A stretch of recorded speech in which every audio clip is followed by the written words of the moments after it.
Queremos darle de nuevo una bienvenida a las personas que nos acompañan el día de hoy, también las personas que nos van a escuchar a través de otros medios de comunicación como la internet. Nos alegra tenerles en este lugar y nos alegra saber que Dios tiene algo para nosotros. Diga conmigo, Dios tiene un propósito para mí. ¿Cuántos lo creen? Vamos a orar. Padre, gracias por esta palabra en esta mañana. Gracias porque tu palabra es fiel, viva y eficaz. Gracias, Padre, porque quieres hablarnos a través del mensaje tuyo. Nos ponemos en tus manos y te pedimos que hoy toques nuestros corazones y nos ayudes a entender el propósito que tienes para nuestra vida. Gracias por todo lo que harás a través de tu palabra en nuestros corazones. Permite que esta palabra dé fruto al 100%. En el nombre de Jesús. Amén.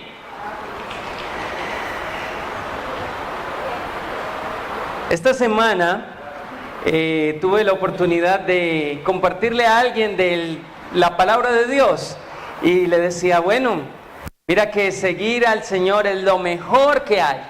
Es la mejor decisión que usted puede tomar en su vida. La persona me dio una respuesta que me dejó sin palabras. Más que una respuesta, fue una pregunta. Y me dijo, bueno, y si seguir al Señor es tan bueno, si ser cristiano es tan especial, ¿por qué mi vecino que va a la iglesia, cuando se agarra con la esposa, escucho platos rompiéndose contra las paredes? ¿Por qué si ser cristiano es tan bueno? ¿Por qué conozco a mi prima y tiene la fama de ser la que más murmura en todo el barrio? ¿Por qué si ser cristiano es tan bueno? Veo a alguien diciendo groserías y los domingos con su Biblia debajo del brazo.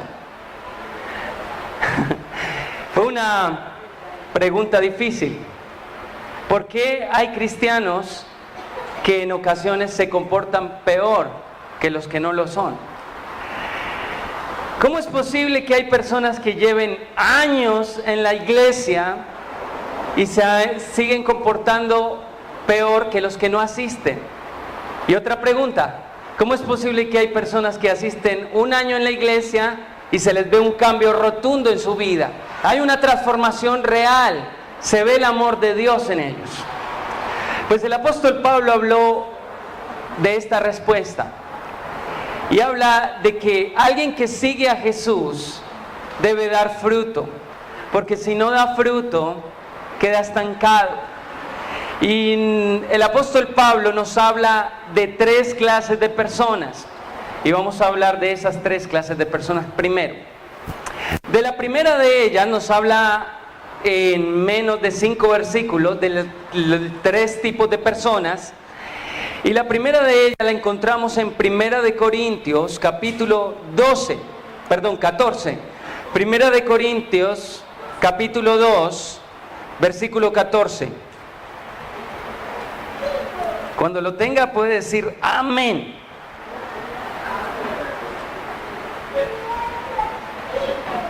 Primera de Corintios capítulo 2 versículo 14. ¿Cuántos lo tienen? Amén. Dice la palabra del Señor: pero el hombre natural, diga conmigo, natural, no percibe las cosas que son del Espíritu de Dios, porque para él son locura, y no las puede entender, porque se han de discernir espiritualmente. La primera persona de la que nos habla el apóstol es las personas naturales. Y nos da ahí en el mismo versículo algunas características de este tipo de personas. Nos dice que son personas que no perciben las cosas espirituales. Un gran ejemplo de eso puede ser una persona que usted le dice: tiene un problema y usted le dice, ore. ¿Qué tal si vamos a la iglesia? Ore. ¿Acaso Dios va a solucionar mis problemas? O en ocasiones son ese tipo de personas que usted le dice, usted debe darle a Dios. ¿Darle a Dios? ¿Cómo que debo darle a Dios? No entienden las cosas espirituales. Para Él son locura. Esta clase de personas naturales son personas que no han nacido de nuevo. Son personas muertas espiritualmente. Probablemente usted conozca algunas de ellas.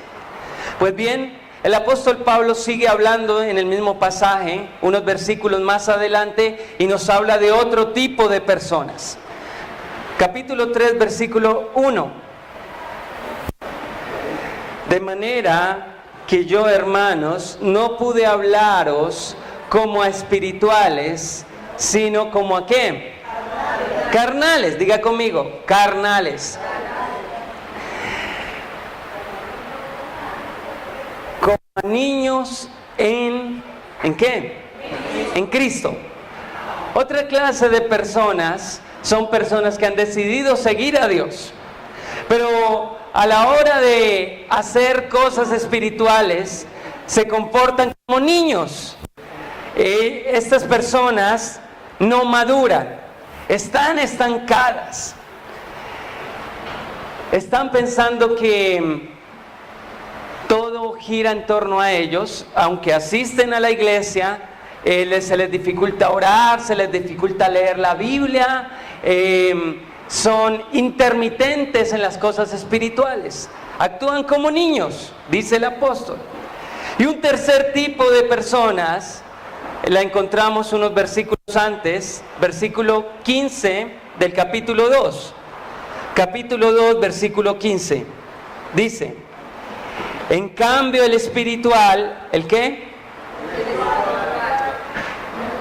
Juzga todas las cosas, pero él no es juzgado de nadie. Este es el tipo de persona que ha conocido a Jesús, tiene una relación con Jesús, da fruto para Jesús. Es una persona a la cual Dios quiere usar. ¿A la cual qué? Quiere usar. Es una persona que está creciendo espiritualmente. Y nos dice de la persona espiritual, en cambio el espiritual juzga todas las cosas. ¿Será que el espiritual es el que se la pasa pendiente de los demás? ¿Qué querrá decir con juzga todo lo demás? Lo que quiere decir es que anda pendiente de aquello que le puede hacer bien o le puede hacer mal. No es alguien que anda criticando a los demás, no es alguien que anda juzgando a los demás, sino es alguien que anda discerniendo lo que es bueno o lo que es malo. Juzga entre lo bueno y lo malo. Pero otra cosa interesante, y de esa vamos a hablar en unos minutos, es que esta persona está dispuesta a crecer. Está dispuesta a crecer en 3 áreas de su vida. Hacia arriba. Por lo general las personas espirituales quieren crecer hacia arriba, porque están mirando la estatura de Jesús. El apóstol Pablo dice, hasta que lleguéis a la estatura de Cristo. Es decir, si usted anhela no quedarse estancado, Dios quiere que usted se parezca a Jesús. Dios quiere que cada uno de los que estamos en este lugar actuemos como Jesús actuaría. Pensemos como Jesús pensaría. Otro aspecto que debemos aprender a crecer es en el aspecto crecer hacia abajo. Echar raíces para las cosas buenas. A algunas personas no les gusta tener una estabilidad. Debemos aprender a echar raíces en la congregación. Decir, esta es mi iglesia. Este es el lugar donde Dios me ha puesto para servirle. Aquí es donde debo permanecer. Y otro lado hacia donde debemos crecer es hacia los lados. Pero no debe crecer la pretina de tu pantalón. No. Sino hacia los lados se refiere hacia las demás personas. ¿Qué tanto estamos ayudando a otras personas a crecer también? Eso es crecer hacia los lados. Es interesante porque el domingo pasado hablamos de la misión que Dios nos ha encomendado, que es hacer discípulos. Y algunas personas dicen, yo no voy a hablarle a nadie de Jesús porque yo no conozco nada de la Biblia. Algunos se esfuerzan de una manera ardua por intentar enseñarles a otros acerca de que Dios existe. Déjame decirte algo. Tú no debes preocuparte por enseñarle a otros que Dios existe, porque la Biblia no se preocupa por eso. La Biblia simplemente da por hecho que Dios existe. No debemos preocuparnos por mostrar a Dios, sino debemos preocuparnos por demostrar a Dios en nuestras vidas. ¿Cuántos dicen amén? Y el apóstol Pablo, cuando les dice aquí, el espiritual juzga todas las cosas, pero él no es ¿qué? ¿Juzgado por quién? Por nadie. Es decir, nadie puede hablar de él a no ser que esté mintiendo. Pero si es una persona espiritual, no van a encontrar cosas en las cuales les pueden juzgar, a no ser que estén mintiendo. Repito. ¿Por qué? Porque es una persona que tiene fruto. Es un discípulo que da fruto. Ahora bien, el apóstol Pablo sigue hablándonos en el mismo pasaje. El apóstol Pedro ahora nos va a hablar de dar fruto. Pero antes de eso, debemos entender que una característica de un discípulo es que, número uno, un distintivo del discípulo que crece es, escriba ahí, dar fruto. ¿Dar qué? Dar fruto. ¿Qué dice Juan capítulo 15, versículo 2? Alguien que por favor lo lea con voz fuerte. Yo soy la vid verdadera, y mi Padre es el labrador. Todo pámpano en mí no lleva fruto, lo quitará. Y todo aquel que lleva fruto lo limpiará, para que lleve más fruto. Amén. Un anhelo de Jesús, ¿cuál es? Que llevemos fruto. Y para llevar fruto hay una palabra, dar. Vivimos en un mundo en el cual no le encanta dar, no quieren dar.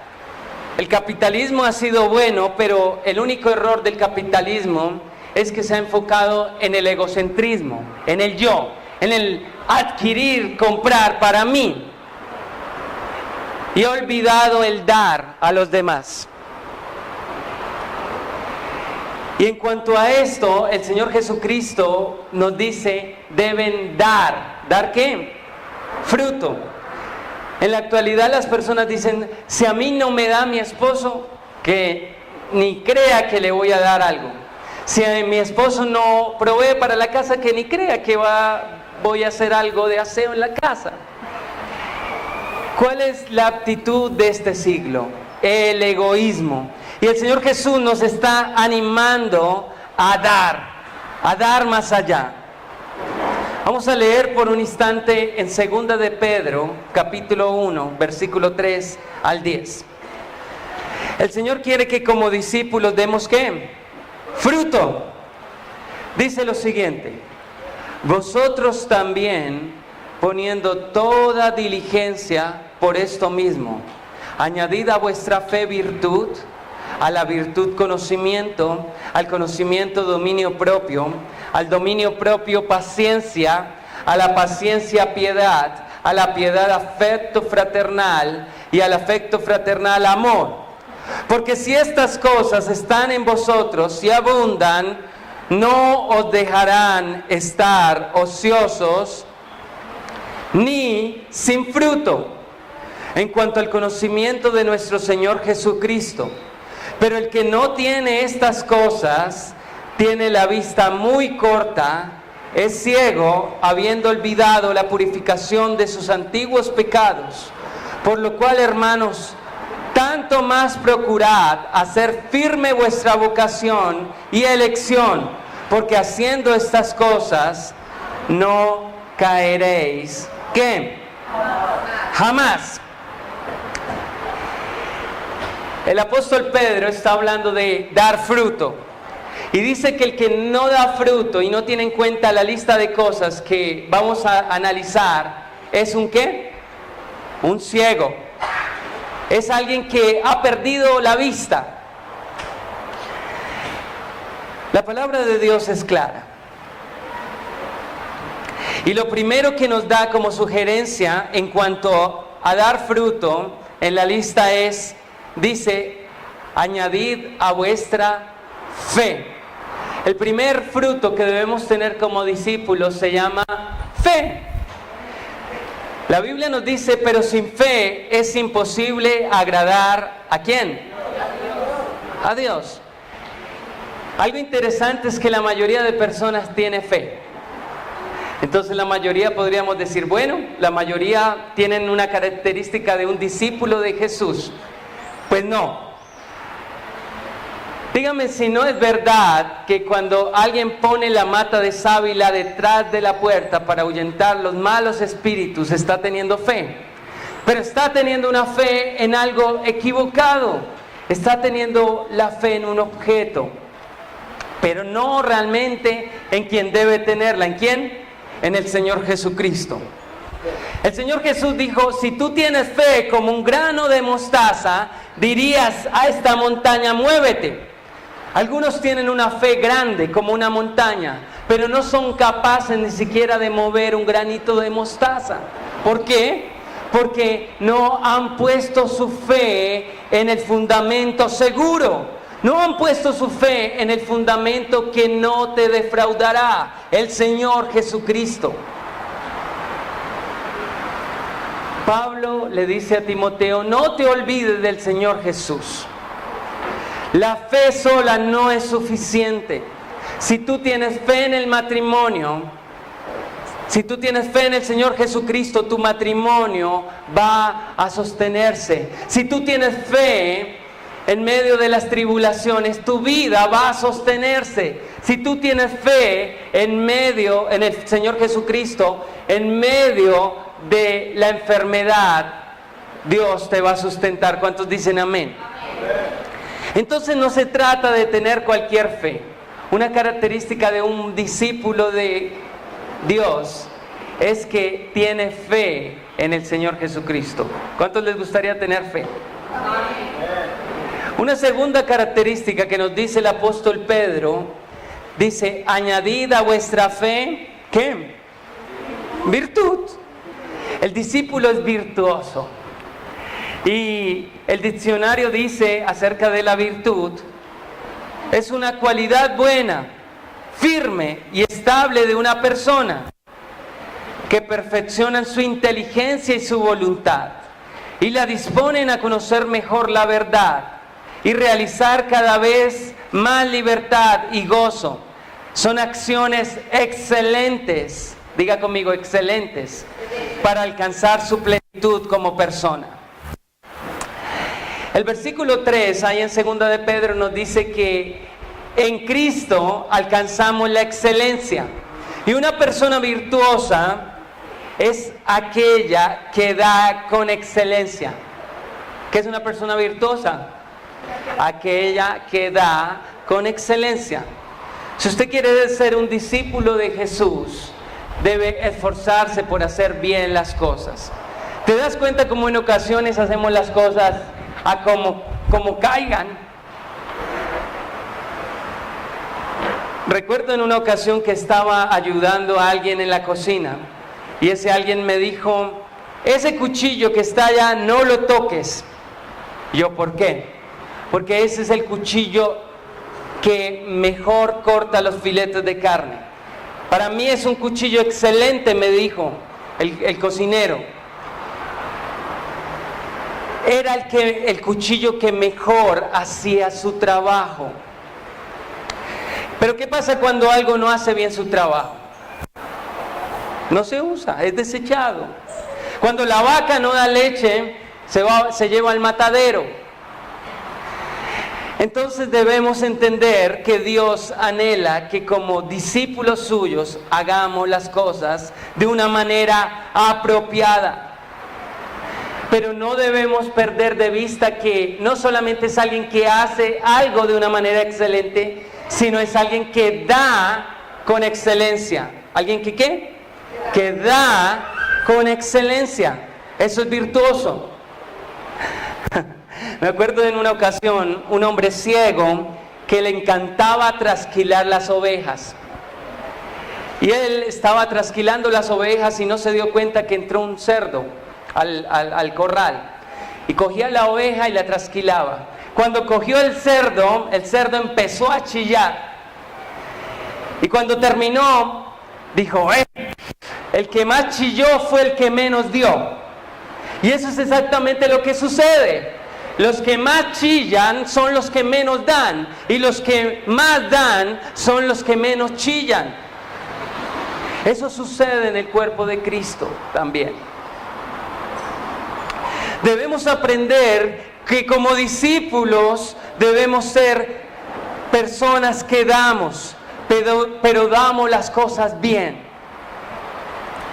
Cuando decides andar en virtud, tu testimonio debe ser diferente y tu vida se dimensiona porque estás andando en virtud, estás intentando esforzarte. Un cristiano sin virtud será un fanático con fe. Y un fanático, ¿sabes qué hace? Un fanático mata por lo que cree, pero un radical da la vida por lo que cree. ¿Cuántos están dispuestos a dar su vida por Cristo? Pero no solamente debemos dar nuestra vida por Cristo, debemos vivir para Cristo. Eso significa ser discípulo. Pero esa virtud, ese vivir diferente, es empezar a ser un mejor esposo, es empezar a ser una mejor mujer. Se logra con Dios. ¿Se logra con qué? Con Dios en nuestra vida.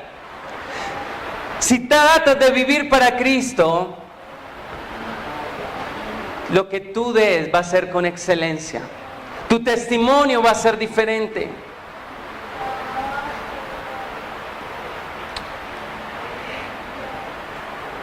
Algunos aún, Dios les está haciendo un llamamiento y les dice, hey, es hora de que bajes al agua del bautismo y me entregues la vida. Y la persona aún dice, no, es que el agua está muy fría. Debemos empezar a esforzarnos para vivir diferentes, dar con excelencia. Dios anhela que seamos virtuosos. ¿Cuántos quieren empezar a ser virtuosos? Una buena forma de comenzar es empezar a asistir fielmente a la iglesia. Ay, es que hoy domingo juega el Real Madrid, hoy juega el Nacional. No importa, yo quiero empezar a vivir diferente, quiero empezar a congregarme. Otra buena manera de empezar a buscar la excelencia es encontrando en las Escrituras. A propósito, se acercan 40 días de crecimiento. Y vamos a hacer un énfasis en la Biblia y en la Biblia y en la oración. Porque queremos que los que asisten a la iglesia sean virtuosos. Amén. Hay algunos que se acercan a la Biblia, pero la hojean y la dejan a un lado. Debemos aprender lo que dice Josué 1:8. Nunca, diga conmigo, nunca, dice el Señor, se apartará de ti este libro de la ley, sino que de día y de noche meditarás en él, para que te vaya bien, para que guardes lo que en él está escrito, y todo te saldrá bien. Josué 1:8. Y otro aspecto para ser virtuosos es orar. Hay una costumbre muy común, y es que nos gusta que oren por nosotros. Pero déjame decirte algo, Dios también te escucha a ti. Dígale al que está a su lado, Dios también te escucha a ti. No debemos esperar que solamente el pastor ore por nosotros. Dios está dispuesto y deseoso a escucharte. Porque cuando nos acercamos a Dios, Dios hace que nuestra vida tenga verdadera felicidad. Alguien estaba con un botón aquí en la camisa y decía: si quieres ser feliz, pregúnteme cómo. Y en una iglesia en Bucaramanga en la que estuve sirviendo, alguien ideó un botón parecido. Si usted quiere ser feliz, pregúnteme cómo. Lo mandó a hacer y le regaló a los hermanos en la iglesia. Y a mí me obsequió uno: si quiere ser feliz, pregúnteme cómo. Y alguien se me acercó y me dijo: ¿y cómo ser feliz? ¿Eso qué es? ¿OmniLife? ¿MegaLife? ¿PropLife? Yo le dije: no, ninguna de esos life. Este es la verdadera life, la verdadera vida, y es Jesucristo. Y déjeme hablarle que la verdadera felicidad está en Jesús. Era un botón que llamaba la atención y le permitía hablar a la gente de Jesús. Cuando alcanzamos ese momento en que decimos: yo debo crecer y debo empezar a ser un discípulo de Jesús, debo dar fruto y ser virtuoso, ahí es donde va a comenzar la verdadera felicidad. Otro aspecto es que el discípulo adquiere conocimiento. ¿Adquiere qué? Pero este conocimiento que Dios quiere como discípulo de Jesús no es un conocimiento intelectual. A algunos les encanta aprender cosas bíblicas y eso es muy importante, es clave. Pero el conocimiento al que se refiere el apóstol Pedro no es al conocimiento intelectual, no es a la cantidad de versículos bíblicos que tú sabes. Cuando en la Biblia se usa la palabra conocimiento, se refiere a una real conexión con aquello que se conoce. Es decir, aquí en Antioquia usamos el término: tú conoces a fulano de tal, y usted dice: sí, lo conozco, ¿cierto? Pues bien, hay un término más superficial: distinguir. Usted distingue a alguien, sí, pero realmente no lo conoce. Y usamos la palabra conocer para decir a alguien que hemos visto. La Biblia, para conocer, se refiere a algo más profundo, a una intimidad profunda con alguien. Es tan profunda la palabra conocer que la usa, por ejemplo, cuando dice: y José no conoció a María sino hasta después que nació Jesús. Es decir, José no se llegó a su esposa en intimidad, en sexualidad, hasta después de que nació el Mesías. Dando a entender que la palabra conocer se refiere a una intimidad profunda. Y lo que Dios anhela de usted y yo como discípulo es que aprendamos a tener una intimidad con Dios, porque allí es donde verdaderamente vamos a crecer. Si usted no tiene una intimidad con Dios, usted puede ser un cristiano carnal el resto de su vida. Y a la pregunta que me hacía esta persona esta semana: ¿por qué se tiraban los platos? ¿Por qué gritan más? ¿Por qué?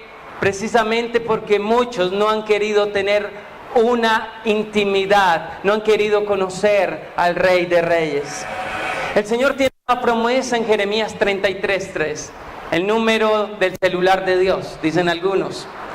El Señor dice en Jeremías 33:3: clama a mí y yo te responderé.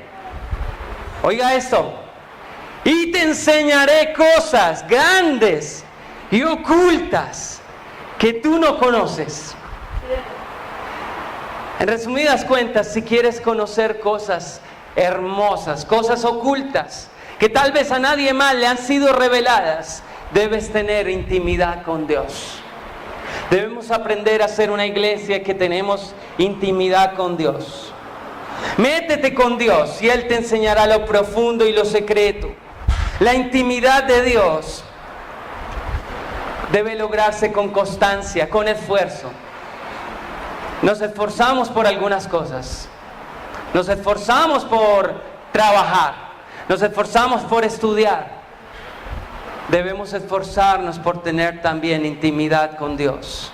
Esfuérzate por el verdadero tesoro que se encuentra en Dios, porque esto te va a dar verdadera plenitud. Amén. Mateo 28, el Señor Jesús nos habla acerca de esto y nos dice: entonces respondiendo Jesús les dijo: erráis, ignorando las Escrituras y el poder de Dios. Se los estaba diciendo a aquellos que les costaba tener intimidad con Dios. Qué triste que el Señor nos dijera lo mismo. Estás en un error garrafal en tu vida, porque no quieres tener intimidad a través de buscar la palabra y de tener un tiempo de oración junto a mí. Algo interesante es que debemos aprender a conocer la Biblia. Algunos jóvenes están en serios problemas de depresión, problemas de angustia, problemas de suicidio. Y la Biblia nos da una respuesta frente a eso. Nos dice: ¿con qué limpiará el joven su camino? ¿Con qué? Con guardar tu palabra. Alguien una vez me dijo: pastor, estoy guardando la palabra y la guardé tan bien que no la encuentro en ningún lado. La busco en el escritorio y no sé a dónde está. La guardé tan bien que no aparece. No se refiere a guardarla de esa manera, sino a guardarla en lo profundo de nuestro corazón, a que sea un tesoro. Si te esfuerzas por conseguir tesoros en esta tierra, esfuérzate por el verdadero tesoro que se encuentra en buscar al Señor, en tener un tiempo de intimidad con Él. ¿Cuántos les gustaría empezar un tiempo de intimidad con Dios? Albert Einstein dijo: el conocimiento sin fe es cojo, pero la fe sin conocimiento es ciega. Tenemos que aprender a conocer al Señor, porque ahí es donde encontramos la verdadera transformación. Esta semana hablábamos con alguien acerca de los agüeros. Es increíble cómo hay cristianos que aún todavía piensan que si pasan debajo de la escalera va a haber mala suerte. O hay cristianos que aún cogen el periódico y se sienten tentados a las últimas páginas a ver qué les dice el horóscopo. No, el verdadero sentido de tu vida no está en lo que alguien inventa, está en la palabra de Dios, en escudriñarla. Ojos que no ven, con razón que no saben, con razón que no conocen al Señor y con razón que siguen cometiendo errores. Vamos a ver una última característica para finalizar. El discípulo desarrolla el dominio propio. ¿Y dominio propio qué es? Es la capacidad de un cristiano de controlar cada una de las áreas de su vida y dominar cada impulso o deseo de manera que estemos en pleno control, en pleno control de nuestras acciones. El dominio propio no es vivir guiados por nuestros deseos. Es aprender a no darles rienda suelta a nuestras acciones y a nuestros pensamientos. ¿Cuántos dan rienda suelta a sus acciones? ¿Cuántos dan rienda suelta a sus pensamientos? Debemos aprender a no darle rienda suelta a aspectos en nuestra vida. Debemos a no darle rienda suelta a nuestra lengua. Debemos aprender a no darle rienda suelta a nuestros instintos. Hay personas que tienen problemas con el hábito de comer y comen y ya han comido lo suficiente, pero quedan con una ansiedad que quieren seguir comiendo. Pues si este es su problema, tiene un problema de dominio propio. Si usted quiere ser un discípulo de Jesús, dígale: Señor, ayúdame a controlarme. Ponga un versículo en la mesa cuando vaya a comer, ese que dice: todo me es lícito, pero no todo me conviene. Probablemente cuando vuelva a coger la otra presa de pollo lo piense 2 veces. Dominio propio, es decir, yo domino mi vida con la ayuda del Espíritu Santo. No doy rienda suelta a aquellas cosas. Si son las 11 de la noche y en la casa tal vez alguien le está cantaleteando, usted dice: yo tengo dominio propio y no voy a enojarme hoy. Mijita, vamos a orar juntos. Si alguien te ofende, no dejes que la ira te controle, aprende a perdonar. ¿Qué tal si mientras meditamos esta semana en estas características de un verdadero discípulo, nos enfocamos en aquellas que creemos que aún nos hacen falta? Porque el apóstol Pedro termina diciendo: quien no pone en práctica estas cosas es un ciego y no tiene fruto. Pero un discípulo es alguien que ¿qué? Que da fruto. ¿Cuánto les gustaría dar fruto esta semana? Quiero invitarlo a que se ponga de pie y vamos a orar al Señor. Vamos a decirle: Padre, toma tu iglesia. Reconocemos que aún fallamos en algunos aspectos. El apóstol Pedro fue alguien en su tiempo que se comportó de una manera carnal, porque se dejó llevar por la ira, se dejó llevar por las emociones. Pero hoy queremos, Señor, que tú tomes nuestra vida. Y al igual que al apóstol Pablo y Pedro, al apóstol Pedro, Señor, le ayudaste a ser alguien espiritual, así te pedimos que nos ayudes a nosotros. No queremos seguir viviendo en carnalidad, queremos seguir ahora una nueva vida en ti, Señor. Queremos que tú nos transformes, queremos que tú nos limpies, queremos que tú nos llenes de tu Santo Espíritu. Tómanos, Señor. Toma tu iglesia en este momento. Permite que tu Espíritu Santo tome cada área de la vida.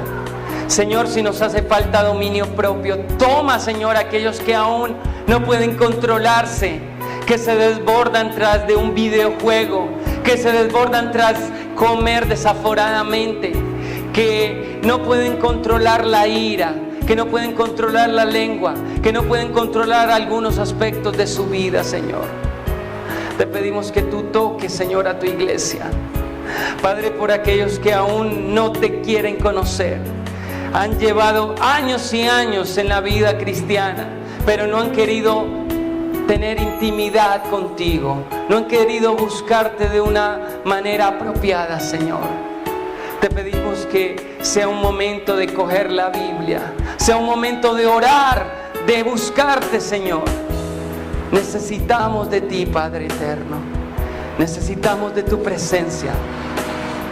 Te pedimos también, Señor, por aquellos que no hacen las cosas de una manera apropiada, Señor. Por aquellos que viven haciendo las cosas de una manera mediocre, de una manera perezosa. Permite que podamos dar con excelencia, Señor. Somos hijos tuyos y tú haces las cosas de una manera apropiada. Por eso ayúdanos a hacer las cosas bien, Padre. Señor, clamamos para que tú nos fortalezcas. Clamamos para que tú nos llenes con tu palabra. Gracias, Señor. Gracias, Padre. Ayuda a llenar a tu iglesia de fe en ti, no de fe en las cosas de este mundo. Gracias, Padre. Si usted quiere esta semana fortalecer alguna área de su vida para dar fruto, ya sea hacer las cosas de una manera bien, buena, excelente, o usted necesita fe en el Señor Jesús, o usted le falta dominio propio, voy a invitarlo a que levante su mano. Vamos a orar por usted. Vamos a pedirle al Señor que le ayude, que le dé fuerzas. Si aún usted no ha tomado la decisión de seguir a Jesús, también Él anhela hacer un cambio en su vida. Padre, mira cada mano levantada en esta hora. Gracias porque tú quieres que seamos discípulos tuyos, pero no somos discípulos si no damos fruto. Por eso te pido que mires cada mano levantada, Señor. Permite que a partir de esta hora, cada persona que ha propuesto en su vida esforzarse en alguna área para ser discípulo tuyo, pueda esforzarse, pueda buscarte, que atesoren donde deben atesorar, y es en el reino. Que se esfuercen donde deben esforzarse, y es en buscarte a ti, Señor. Gracias, Padre, por tu palabra. Ayuda a que las personas que están luchando con algo tengan dominio propio, puedan pedirte fuerzas a ti, Padre, para ver tu gloria y tu majestad. Es en el nombre de Jesús que te damos gracias. Es en el nombre de Jesús que te damos gloria y honra por los siglos de los siglos. Amén y amén. ¿Cuántos creen que esta semana es un buen tiempo para ser discípulos de Jesús?